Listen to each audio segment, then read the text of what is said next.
చేసే గొప్ప సమయం తండ్రి. ఎందుకనగా శిలువ మార్గం ద్వారా మాకు మోక్ష మార్గాన్ని అనుగ్రహింపచేసిన దేవాది దేవుడవు. ఆ మోక్ష మార్గానికి చేరుకోవాలంటే ఈ లోకంలో జీవిస్తున్న మేమందరం కూడా పరిశుద్ధమైన జీవిత విధానాన్ని, పవిత్రమైన జీవిత విధానాన్ని కొనసాగించుకుంటూ మేము నీతి గల విధానంలో, నీతివంతులు గల జీవిత విధానాన్ని కోరుకుంటూ మేము నడిచే ప్రయాణమే మోక్ష మార్గానికి చేరుకునే గొప్ప విధానం. కాబట్టి ఈ 40 రోజుల శిలువ శ్రమ ధ్యానాల ద్వారా అయా మా జీవితాలను సిద్ధపాటుగా చేసుకోవడానికి మీరిచ్చిన గొప్ప అవకాశం తండ్రి. కాబట్టి ఎవరు కూడా శ్రద్ధ నిర్లక్ష్యం చేయకుండా ప్రతిరోజు కూడా రావటమే ఒక గొప్ప దీక్షగా ఉండగా, ఈ 40 రోజుల్లో ఒక్కరోజు కూడా మానుకోకుండా నేను రావాలి అని తీర్మానం చేసుకోవడమే గొప్ప దీక్ష. కాబట్టి అయ్యా బిడ్డలు కొన్ని రోజులు రాకపోయినా కానీ, ఎప్పుడైనా కానీ చివరి రోజుల్లో అయినా కానీ బిడ్డలందరూ కూడా మీ బాధ్యతని గెలిపించే బాధ్యతగా మీ పరిశుద్ధాత్మ శక్తిని కుమ్మరించమని మేము ప్రార్థన చేస్తున్నాం. మరి ఏ విధంగా జరగకుండా అయ్యా మీరే తోడుగా ఉండి ఆదరించడం, మీరే కాపుదలతో నడిపించమని నీ కుమారుడు మా ప్రభువైన యేసుక్రీస్తు ద్వారా వేడుకొంచున్నాము తండ్రి. ఆమేన్.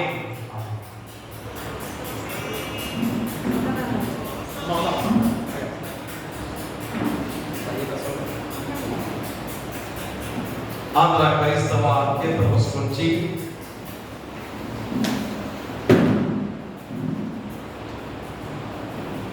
183వ కీర్తన. సిలువను మోసిందివా అని పాడబడుతుందా? సిలువను మోసిందివా నా కొరకై కలువరి నేత్రపైకి, సిలువ నాయాత్మలో పలుమారు తలపగా దారిని లేదాయేను,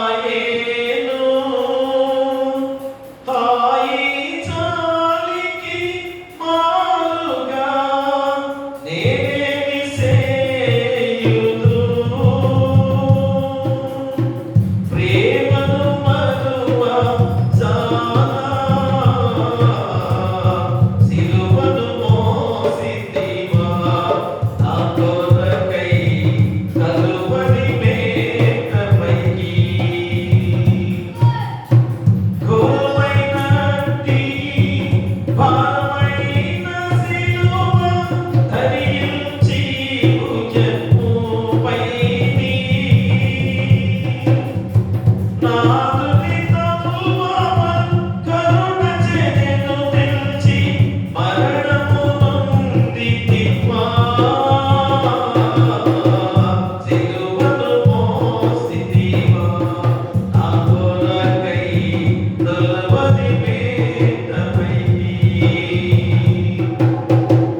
తండ్రి యొక్కయు కుమారుని యొక్కయు పరిశుద్ధాత్మ యొక్కయు నామమున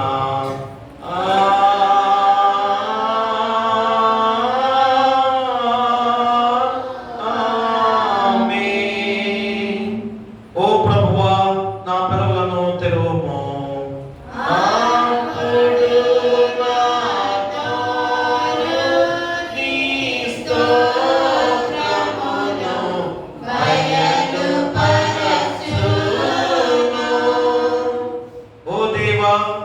నన్ను విడిపించుటకు త్వరగా రమ్ము.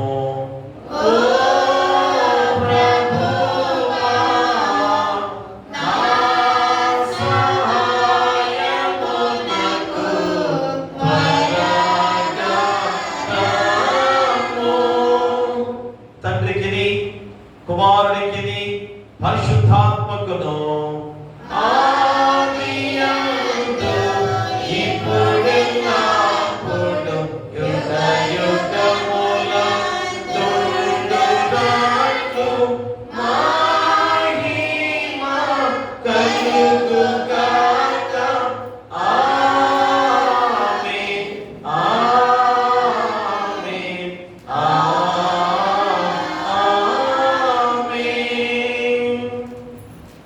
ఉత్తర పక్షురాలుగా 143వ సంకీర్తన మన మధ్యలో పోపూరి హమీద వచ్చి ఉత్తర పక్షురాలుగా చదవలసిందిగా కోరి ప్రార్థిస్తున్నాం.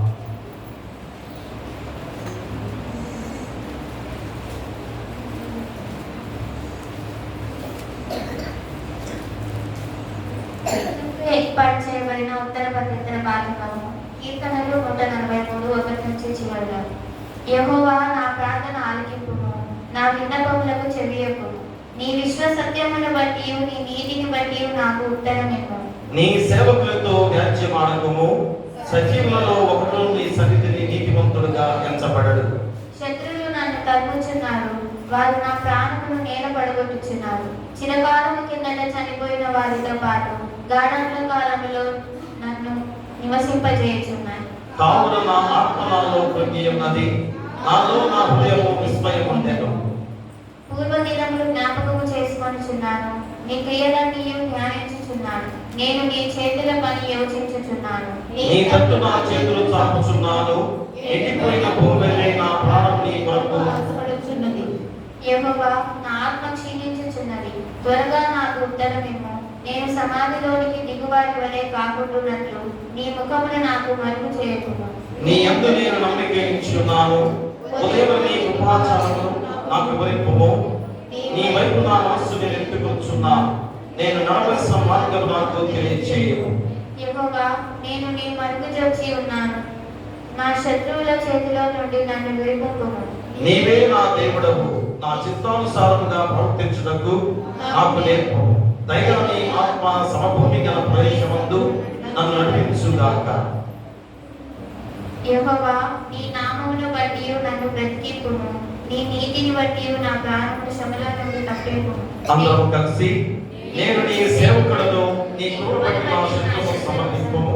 నా ప్రాణమును పాపవచ్చు వారందరినీ నశింప చేయము. ఇంత పర్యంతం తండ్రికి కుమారునికి పరిశుద్ధాత్మకు ఆదియందు ఇప్పుడు ఎల్లప్పుడూ యుగాయుగములందు ఉండునట్లు మహిమ కలుగును గాక.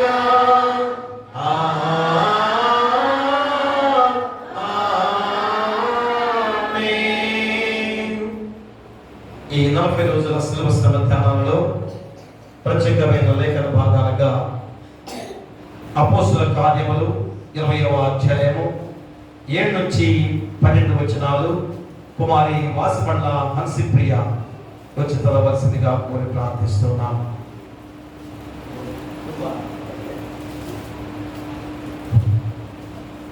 ఈ దినముకై ఏర్పాటు చేయబడిన వాక్య భాగ్య అపోస్తుల కార్యము 20వ అధ్యాయము 7 నుండి 12 వచనములు.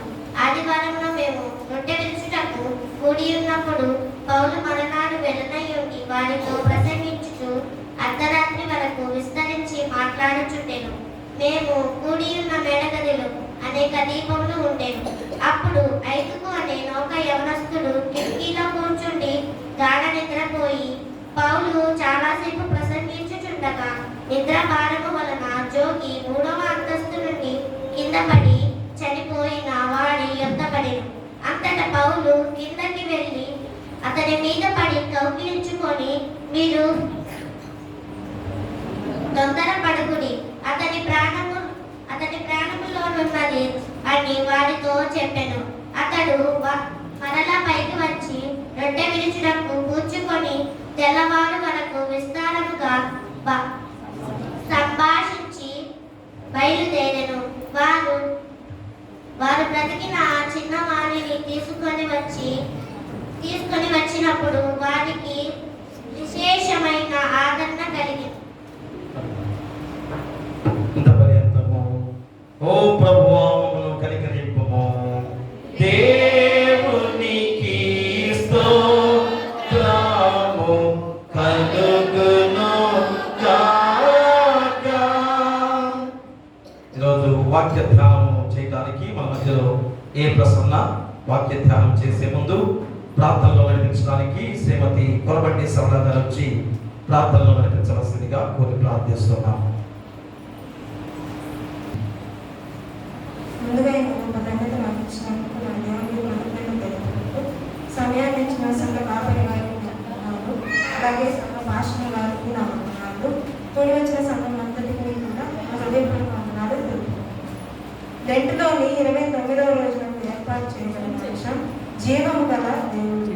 మూలవాక్యంగా మనం చూసుకున్నట్లయితే అపోస్తల కార్యాలు 20వ అధ్యాయం 10వ వచనం.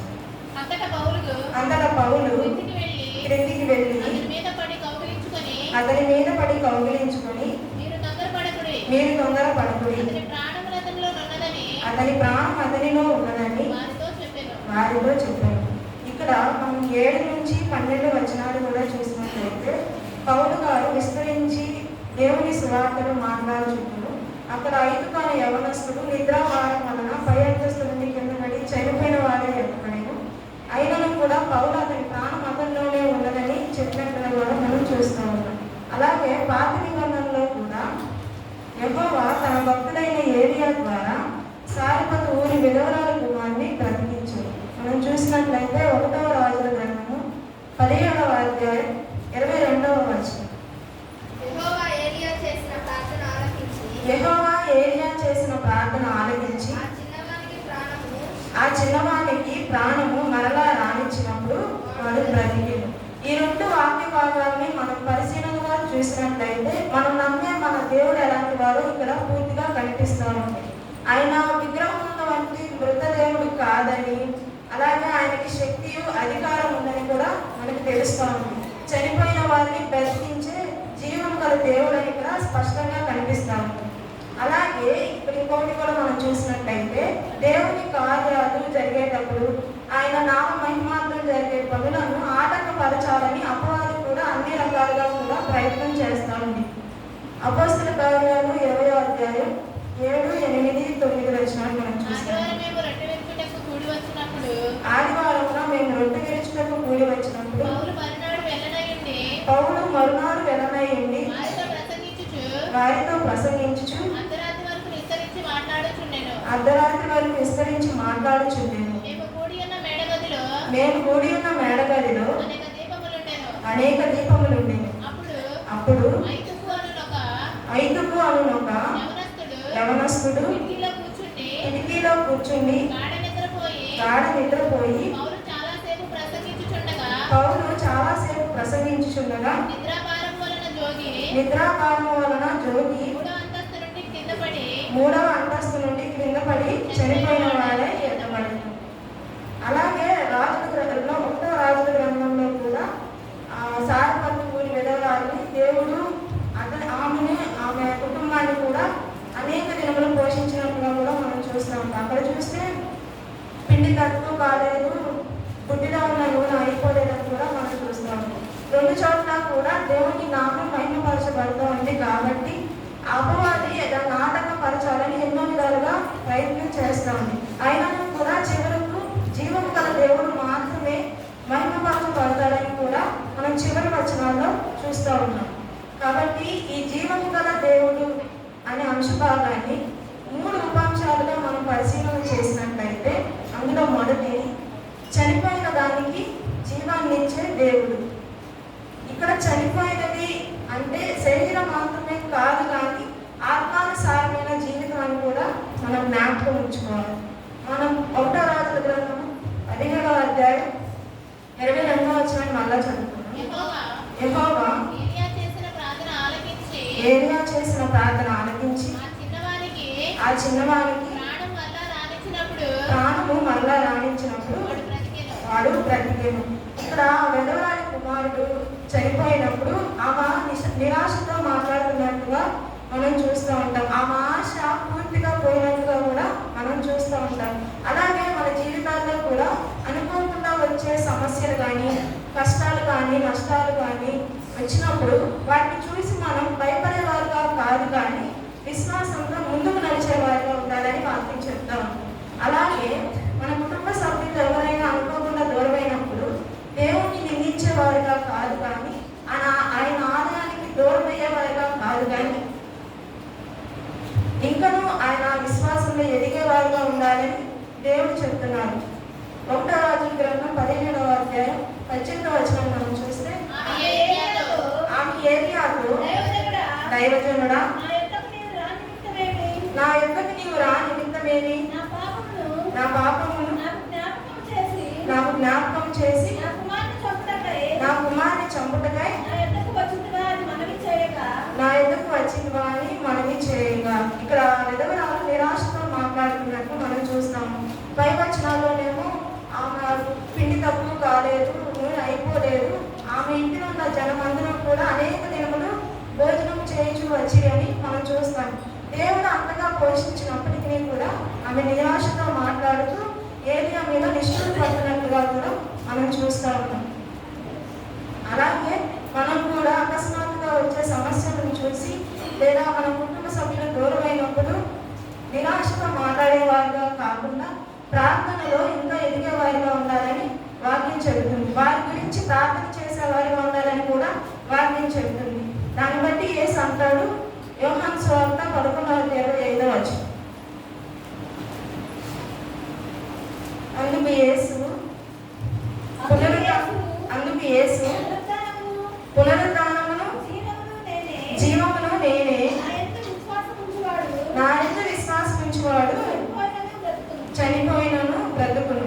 కాబట్టి ప్రార్థన జీవితంలో తగ్గిపోయే వారిగా కాదు కానీ ఆయన విశ్వాసంలో ఎదుగుతూ ఆత్మలో ఇంకనూ బలపడే వారిగా ఉండాలని దేవుని వాక్యం చెబుతుంది.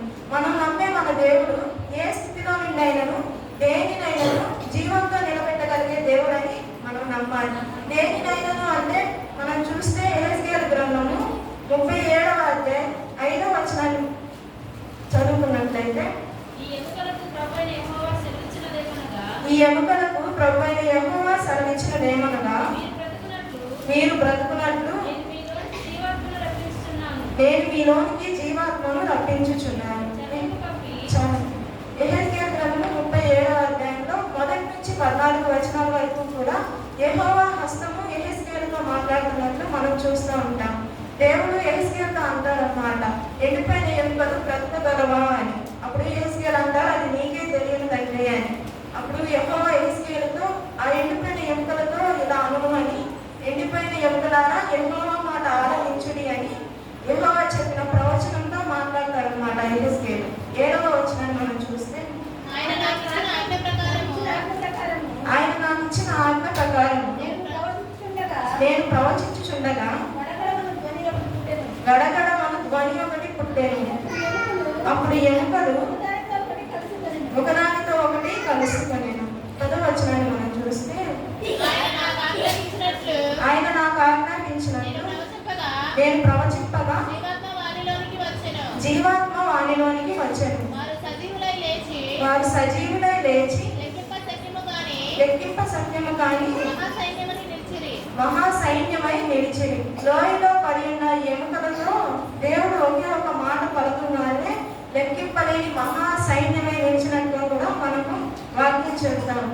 కాబట్టి ఏ పరిస్థితిలోనైనాను మన స్థితి ఏదైనాను కూడా నిరాశపడేవారుగా కాకుండా దేవునిలో నిలబడితే ఆయనే జీవంగా నిలబెడతానని అంటున్నాడు అన్నమాట.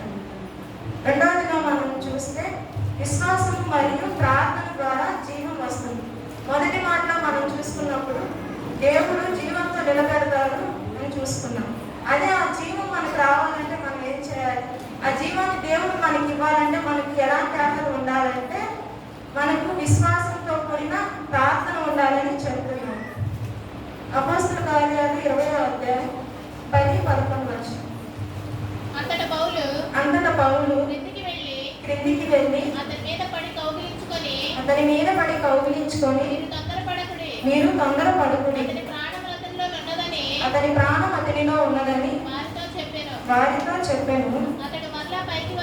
అతడు మరలా పైకి వచ్చి రొట్టె విరిచి పుచ్చుకొని తెల్లవారు వరకు విస్తారంగా సంభాషించి బయలుదేరు. ఇక్కడ పౌలు గారి యొక్క విశ్వాసం మనకు కనబడతా ఉన్నదన్నమాట. అందరూ అతడు చనిపోయిన అని ఎత్తబడుతుంటే లేదు, అతని ప్రాణం అతనిలో ఉన్నది అని చెప్పి మరియు దేవుని మీద అతను ఉన్న నమ్మకాన్ని బట్టి మనం అందుకే ఆయన ఉన్న విశ్వాసాన్ని బట్టి మనం అర్థం చేసుకోవాలి. అక్కడ కింద వచ్చిన అయితే విస్తారంగా సంభాషించి మళ్ళీ పైకి విస్తారంగా సంభాషించినట్టుగా కూడా మనం చూస్తాం. అక్కడ పౌలు గారు చూపించిన విశ్వాసం దేవుని మీద ఆయనకున్న నమ్మకం మనకు కనబడుతూ ఉంటుంది. అలాగే ఏలియా గారు కూడా సారపత్తు ఊరి విధవరాలి కుమార్ని బ్రతికిస్తారు. ఎలా ప్రార్థన ద్వారా బ్రతికిస్తారు. మనం చూసుకుంటే 1వ రాజులు 17వ అధ్యాయం 21వ వచనం. ఆ చిన్నవాడి మీద ముమ్మారు తాను పాలు చాచుకొని యెహోవా నా దేవా నా మొర ఆలకించి ఈ చిన్నవానికి ప్రాణము మరలా రానివ్వమని యెహోవాకు ప్రార్థింపగా విశ్వాసంతో ప్రార్థిస్తే దేవుడు జీవాన్ని ఇస్తాడని ఇక్కడ పూర్తిగా మనకు తెలుస్తుంది. ఇంకా యాకోబు పత్రిక 5వ అధ్యాయం 16వ వచనంలో మనం చూసినట్లయితే మీ పాపములను ఒకరితో ఒప్పుకొనడి, మీరు స్వస్థత పొందినట్లు ఒకరి కొరకు ఒకరు ప్రార్థన చేయండి. నీతిమంతుని విజ్ఞాపన మనఃపూర్వకమైనదే బహు బలము గలదే. మన ప్రార్థనలో నిస్సహాయత కాదు కానీ బలము గల ప్రార్థన చేయాలని దేవుడు చెప్తా ఉన్నారు. మనం ఈ లోకంలో వచ్చే శ్రమను బట్టి మా కార్యాలు ఆలస్యం అవుతున్నాయి లేదా మేము దేవుడికి కనిపిస్తున్నామా, మా ప్రార్థన దేవుడికి వినిపిస్తుందా అని అనుకునే వారికి దేవుడు చెప్తున్నాడు, ఒకవేళ కార్యము ఆలస్యం అవ్వచ్చేమో కానీ దేవుడు నిర్లక్ష్యం చేసేవాడు కాదని వాక్యం చెప్తాము. ఉదాహరణ మనం చూసుకున్నట్లయితే యాయీరు కుమార్తె. యాయీరు సమాజ మందిరపు అధికారి. లూకాసు వార్త 8వ అధ్యాయంలో ఉండింది. తనకున్న ఒకే ఒక కుమార్తె గురించి యేసు ప్రభు వారి దగ్గర ఆరోగ్యం కోసం వేడుకుంటున్నట్టుగా మనం చూస్తూ ఉంటాం. అయితే తన ఇంటి దగ్గర నుంచి ఒకరు వచ్చి ఎందుకు ప్రభువాన్ని శ్రమ పెట్టవద్దు, మీ కుమార్తె చనిపోయింది అని చెప్తారు. అప్పుడు ఆయన అనుకోవచ్చు, అయ్యో ఆలస్యమైందే, ముందే వచ్చినట్లయితే దేవుడు నా కుమార్తెను బ్రతికించేవాడేమో అనుకున్నాడు. కానీ మన దేవుడు అక్కడ అంటారు, భయపడవద్దు, నమ్మిక మాత్రం ఉంచమని అంటూ ఉంటాడు. మనం చూస్తే మార్కు సువార్త 9వ అధ్యాయం 23వ వచనం.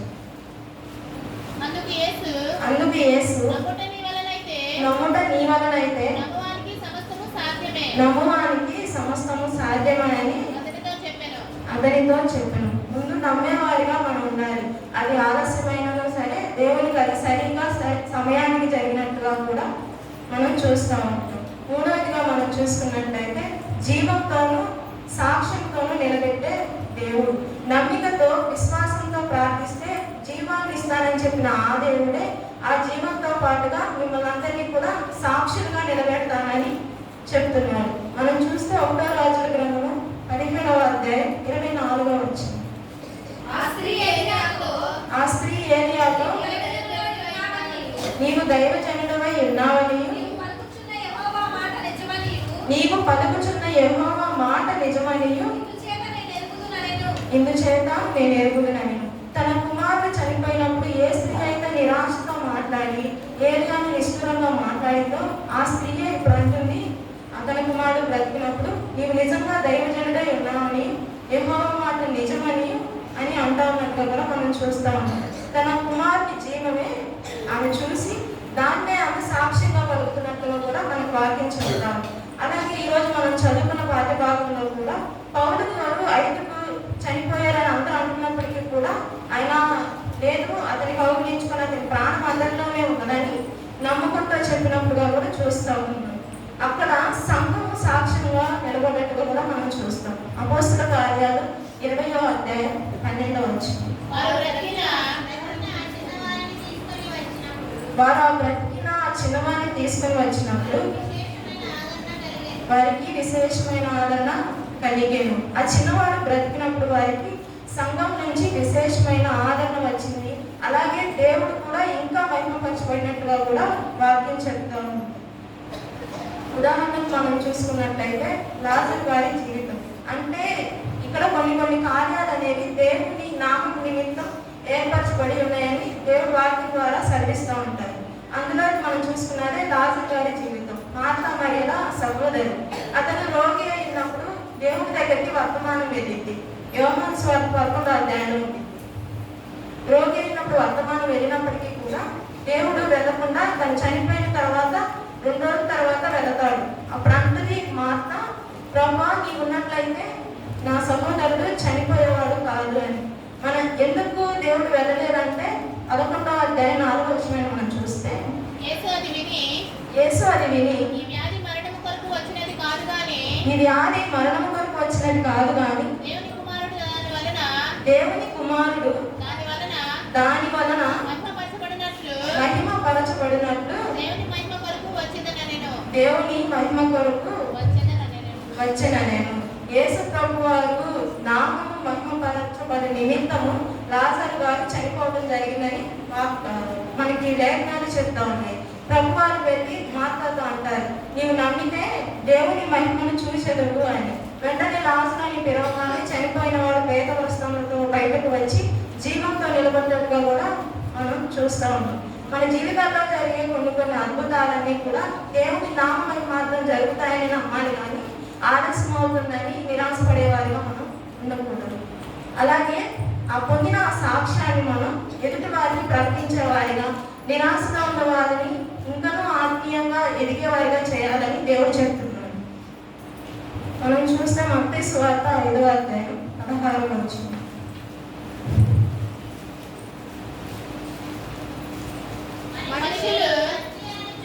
మనుషులు మీ సత్క్రియలను చూచి పరలోకమందున్న మీ తండ్రిని మహిమపరచునట్లు వారి ఎదుట మీ వెలుగును ప్రకాశింపనీయుడి. ఏమంటారంటే మన దగ్గర ఉన్న వెలుగును పరలోకమందున్న మన తండ్రి మహిమపరచబడినట్లు దానిని ప్రకాశింపనీయుడి అంటున్నారు. జరిగిన అద్భుతాలను సాక్ష్యాలుగా ఎదుటి వారికి చెప్పేవారిగా మనల్ని ఉండమని ప్రకటించమని దేవుడు చెప్తున్నాడు. సాక్ష్యం అంటే చనిపోయిన వారు బ్రతికితే అదే సాక్ష్యం అని అనుకోకూడదు, కానీ దేవుడు మన జీవితాల్లో ప్రతిరోజు చేసే కార్యాలను బట్టి కూడా మనం సాక్షులుగా ఉండవచ్చు. దేవుడు మనకు రోజు ఇచ్చే ఆహారాన్ని బట్టి కానీ, మనకు ఇచ్చే ఆదాయాన్ని బట్టి కానీ, పనిని బట్టి కానీ, మనం కానీ మన కుటుంబాలు కానీ ప్రయాణాల్లో దేవుడు ఇచ్చిన క్షేమాన్ని బట్టి కానీ, అందుకంటే ముఖ్యంగా ఈ రోజున మనం కానీ మన కుటుంబాలు కానీ దేవుని సన్నిధిలో నిలబడ్డ విధానాన్ని బట్టి కానీ, సజీవుల లెక్కలో నిలబెట్టిన విధానాన్ని బట్టి కూడా దేవుని మనం మహిమపరిచేవారిగా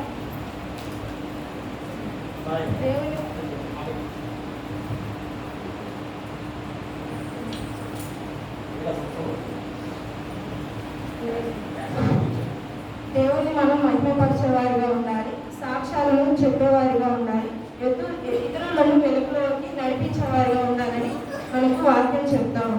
కాబట్టి ఈ రాత్రి సమయంలో ఈ జీవం గల దేవుడు అనే అంశభాగం ద్వారా చనిపోయిన దాని ఏమి అంటే శరీరమైనను ఆత్మైనను సరే జీవంతో నిలబెడతాను అని దేవుడు చెప్తా ఉన్నాడు.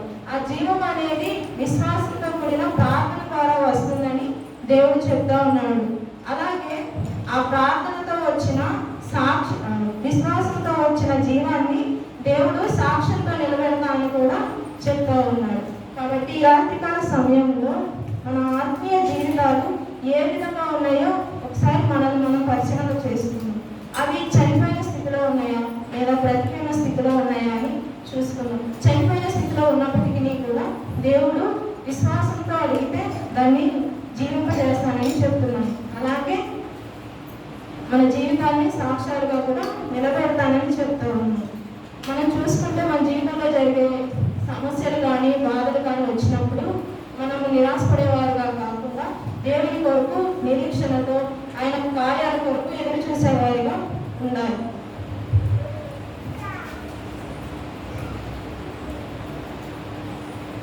మనం చూసుకుంటే పరిశుద్ధ గ్రంథం మొత్తంలో కూడా దేవుని చేత పరిశోధించబడిన ప్రతి ఒక్క భక్తుడు కూడా ప్రతిఫలాన్ని పొందుకున్నట్టుగా కూడా మనం చూస్తాము.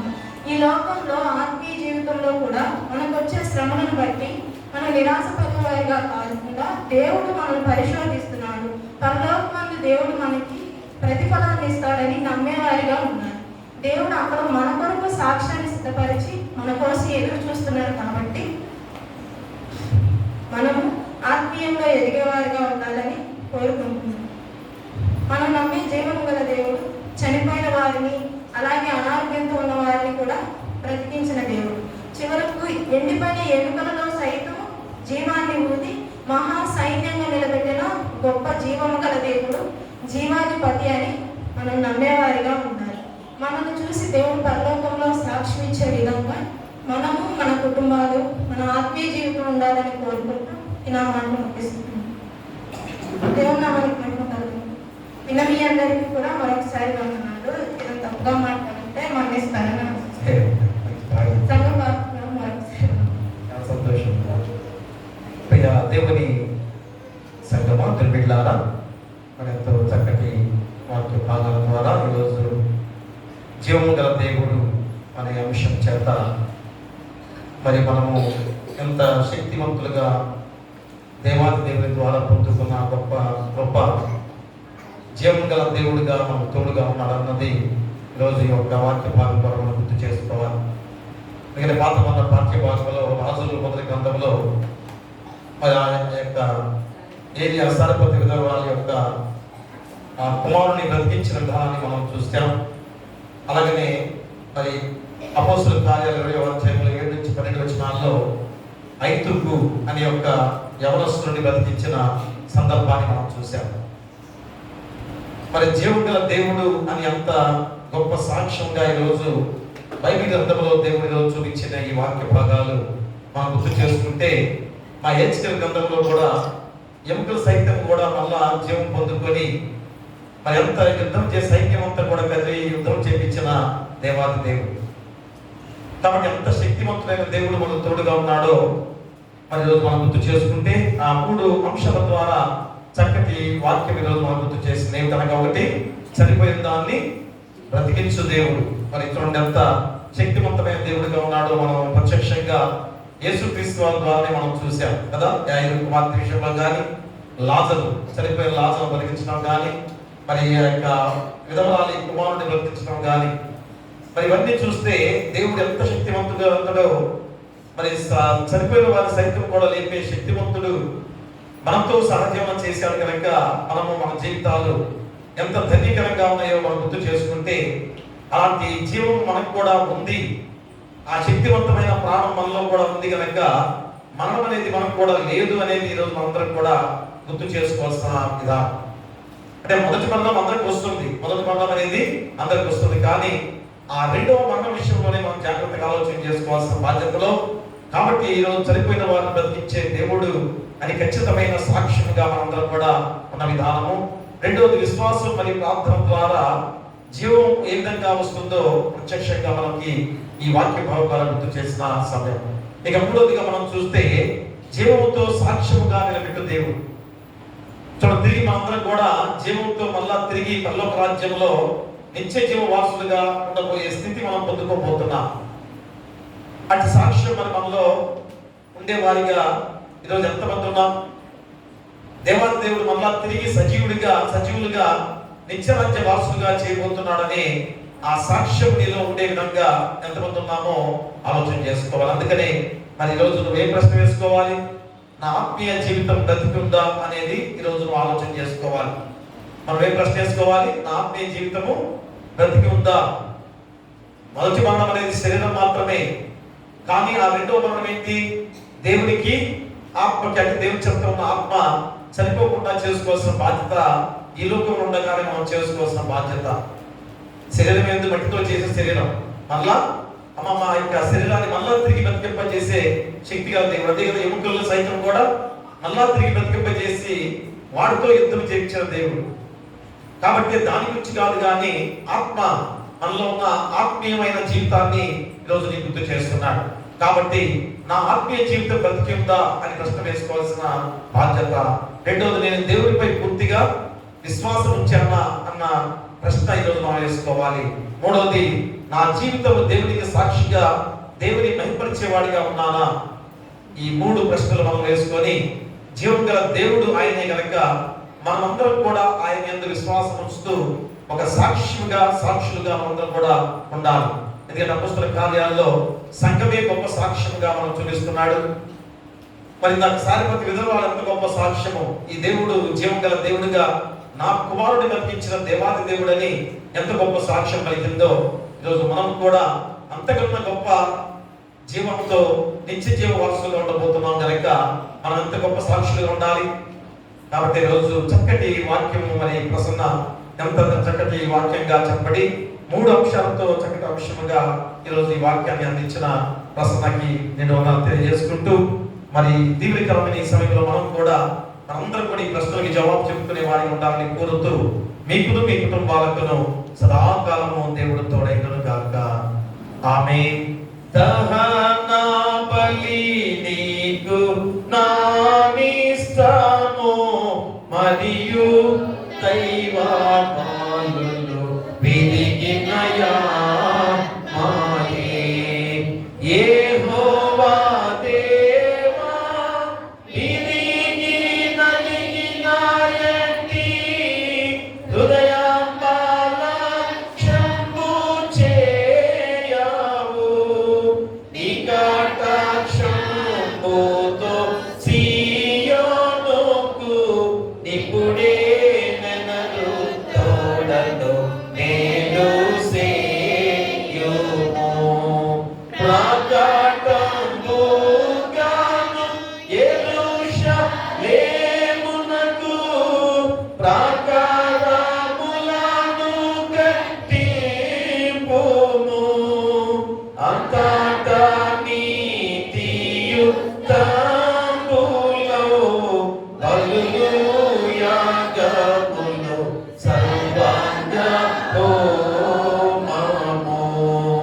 ఎంతో ఇష్టంగా బలిపీఠము మీద ఎన్నో కోడెల జనుల పిలుతురు.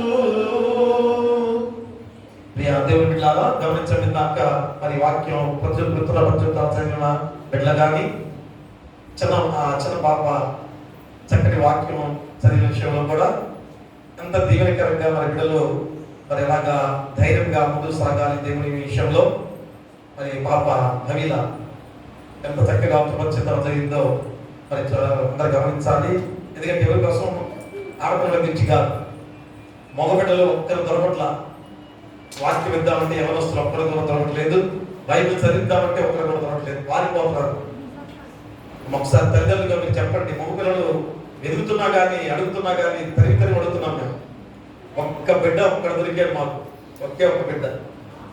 ఎంత సంతోషం! ఆ ఒక్క బిడ్డతోనే మరి యవనస్తులు మగబిడ్డలందరూ కూడా ముందుకు సాగుతున్నారంటే ఆ బిడ్డలందరూ తెలుసుకోవాలి. యవనస్తులు మగబిడ్డలు ఖచ్చితంగా దేవుని సన్నిధిలో వాక్యం చెప్పేవారు ఉండాలి. నేను ఏ సంఘమైనా కానీ ఇప్పుడు ఆ గొల్లపాట 5 యవనస్తులు ప్రతి సంవత్సరం కూడా చూసుకుంటే యూట్యూబ్ లో వస్తుంది. ఎంత సిద్ధపాటు వాళ్ళు దేవుని ఆలయంలో నన్ను కొంతమంది యూత్ వాళ్ళని కూర్చోబెట్టుకొని అధిహాసం చేయించుకుంటారు. మరి మన యవనస్తులు ఎందుకు రావట్లేదు ఒకసారి గమనించుకొని మరి మగబిడ్డల్ని ప్రోత్సహించండి, తల్లిదండ్రులుగా నడిపించాలి. అది దీవెనకరం. కాబట్టి అందరూ కూడా బిడ్డల్ని సిద్ధపరచవలసిందిగా కోరి ప్రార్థిస్తున్నా. ప్రార్థన చేసుకుందాం. సకలాశీర్వాదాలకు కారణభూతుడమైన మా పరలోకపు తండ్రి, మహాగణుడా, మహాపరిశుద్ధుడా, మా మిక్కిలి ప్రియ పరలోకపు తండ్రి, మనకు గొప్ప సమయముగా ఈ 40 రోజుల శిలువ శ్రమ ధ్యానాలలో 29వ రోజులోకి నడిపించిన దేవాది దేవుడుగా, మరి ఇన్ని రోజులుగా తండ్రి నాయన మీ పాసందిలో మేమందరం కూడా మీ దివ్యమైన జీవవాక్కులతో మా హృదయాలు నింపబడుతూ ఉన్నాయి. మరి 40 రోజులు కూడా దేవుని సన్నిధి రావడమే ఒక గొప్ప దీక్షగా కూడా మేమందరం కూడా అది ఒక గొప్ప విధానంలో ముందుకు సాగుతూ ఉన్నాం. మరి ఎంతమంది మధ్యలో శోధనలు ఎదురయ్యాయో, ఎంతమంది నాయన దేవుని సన్నిధికి రాలేకపోయారో ఎప్పుడైనా కానీ వారు గుర్తు చేసుకొని ఈ కొద్ది రోజులైనా కానీ దేవుని ఆలయానికి ఎన్ని శోధనలు వచ్చినా కానీ ఇదిగో నాయన ఈరోజు చక్కటి అంశం ద్వారా జీవగల దేవుడు అని నాయన నిరూపించిన గొప్ప విధానంలో ఆయా రాజులు మొదటి గ్రంథంలో 17వ అధ్యాయంలో సారెపతు విధవరాల యొక్క కుమారుని బ్రతికించిన గొప్ప సందర్భాన్ని మాకు చూపించున్నారు. ఎందుకంటే నాయన భయంకరమైన కరువు సమయంలో బలహీనతలు ఎలా ఉన్నాయో ఈ రోజు కూడా ఇప్పుడు కూడా మాలో ఆ బలహీనతలు ఉన్నాయని నిరూపించడానికి ఈ వాక్యం ద్వారా మా ముందు చేస్తున్నారు. అయ్యా నేను నమ్మన్నానా? ఈ కరువులో నన్ను బ్రతికించమని చెప్పానా? ఇంతగా చేసి నా కుమారుణ్ణి ఎందుకు ఇలాగా చేసావని ప్రశ్నిస్తున్న ఆ సారెపతు విధవరాల విషయంలో మా గుర్తు చేస్తున్నారు.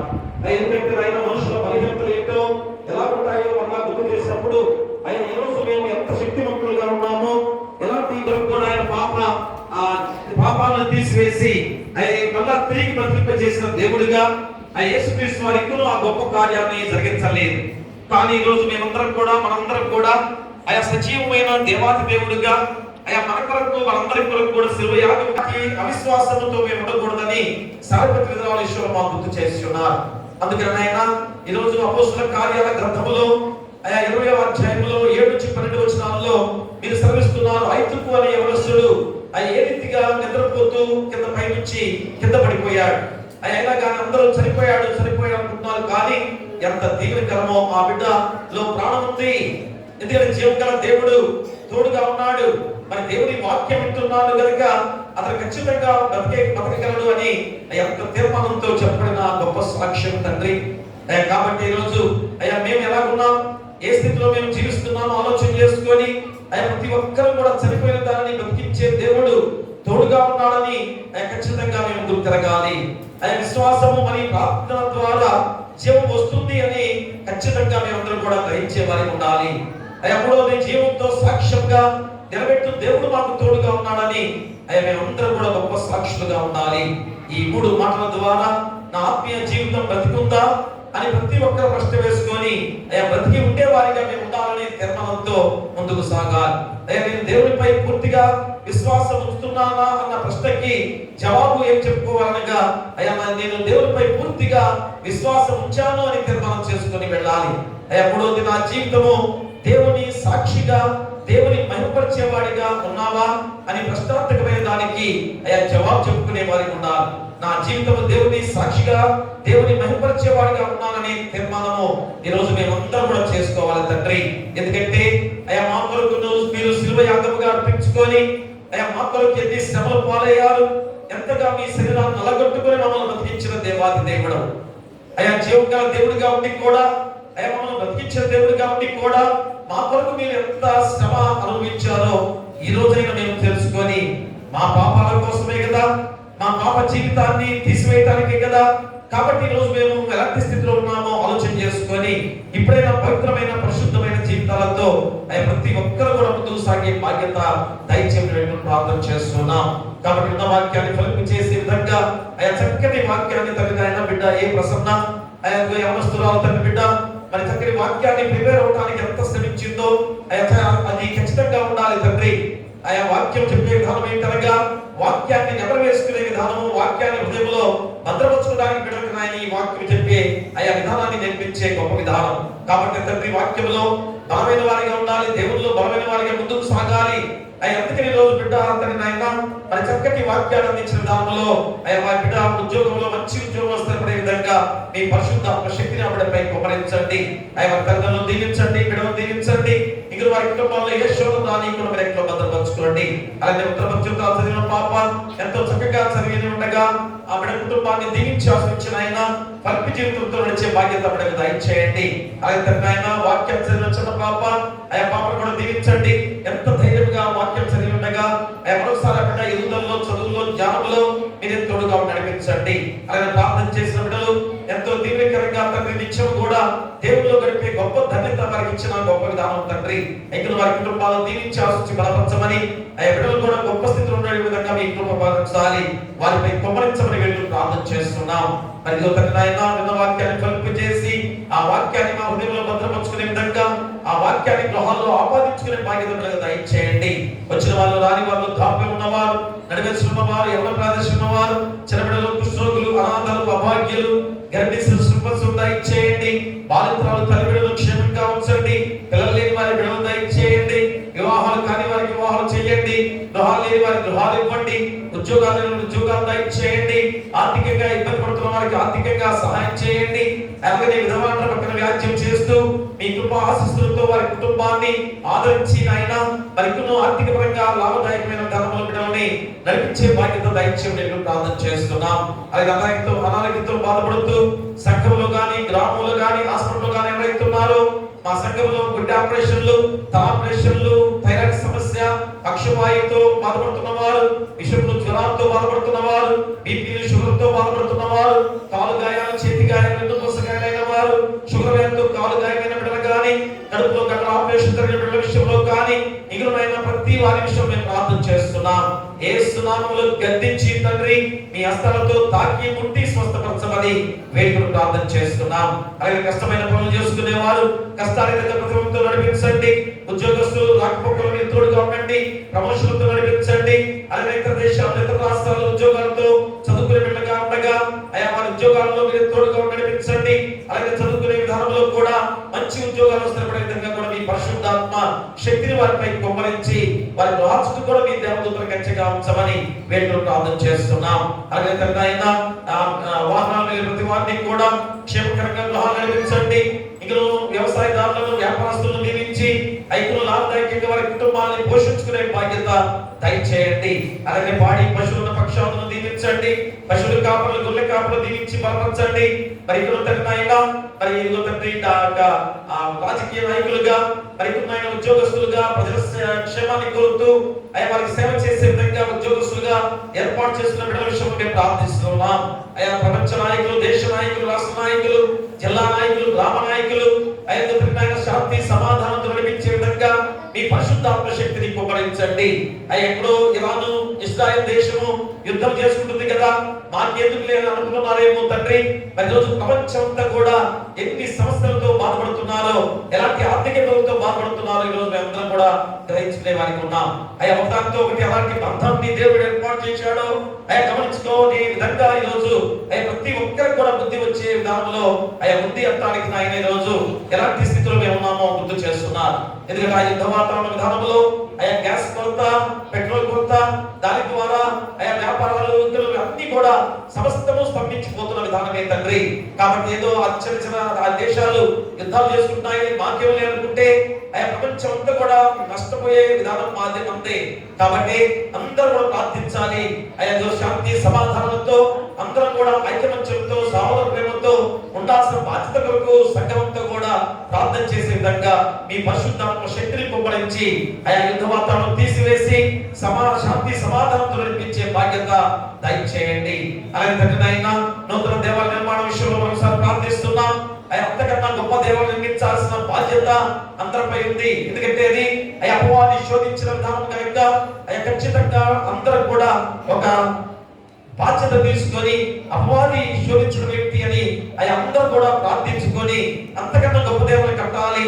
ఈ చుట్టుపక్కల ఎక్కడ కూడా లేని దేవాలయాన్ని మేము నిర్మించే వారిగా దేవుడు మమ్మల్ని నడిపించబోతున్నామని తీర్మానం చేసుకోవడానికి మీ పరిశుద్ధాత్మ శక్తిని వారిపై కుమ్మరించండి.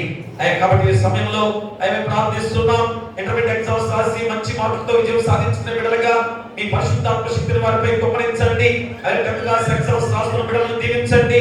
రాకపోకుండా మీరు తోడుగా ఉండండి.